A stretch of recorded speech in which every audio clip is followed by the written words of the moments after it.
It's interesting to ask what APHIDS do that's different to any other performance, collective, live art, feminist group. Because in Australia, there's kind of APHIDS, really. I mean, there's no one else doing anything quite like them. The space that they are currently occupying, while there are other performance artists, that large-scale collective approach to performance, and let's face it, very ambitious works in the performance arena. I think it's the combination of the intelligence and the wit that they bring to what they do. They're genuinely funny, as well as making some really serious points. I was aware of APHIDS' work before from the times that they'd been at Vital Statistics. Vitals became a crucial partner on this for us. So it became a trifecta of art institutes between RCC, Vitals and the gallery to produce this one-of-a-kind event. When it came to trying to explain it to people before it happened, trying to explain something as basically being the Christmas pageant, only with people dressed as vaginas rather than Santa, that was kind of as close as I got, but that didn't even scratch the surface. It was a glorious success. I think it went as well as any of us could possibly hope, because it did manage to combine that effect they have of a kind of self-conscious cheesiness combined with a genuinely informative and quite left field take on the subject matter.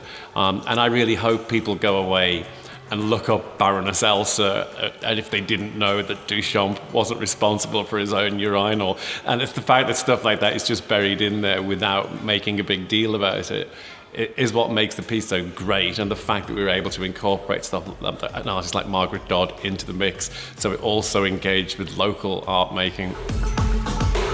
Having come up with the plan between ourselves that we'd start in the main formal gallery space and then take the whole thing outside, it was glorious because taking it from this very, very formal space made all of the things that happened inside that space more resonant, and then taking it outside and kind of exploding the format into a street parade was overall a phenomenal success.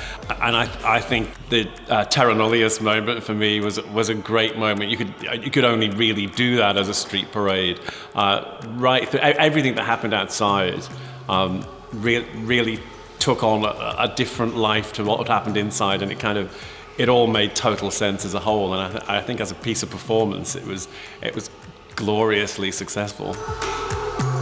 There's no question it was a very strange time to be doing all of this and to be addressing what we mean by community, as we were about to be told we couldn't have any for a while, and to be aware of this sense of shutting down going on around us. It's like literally walking through as the lights close off behind you. And I mean, seriously, I think we're the last festival out of the gate for some time now. There's not going to be any other festivals. I don't know what we hear, September maybe, but certainly not before. So yes, it sets up a whole other level of resonance to this piece, and makes it, if anything, more poignant in the time, which is of course the nature of live performance, that it always takes on whatever is going on around it becomes the context in which it is seen, and there's never been a context quite like this one. So yes, curious.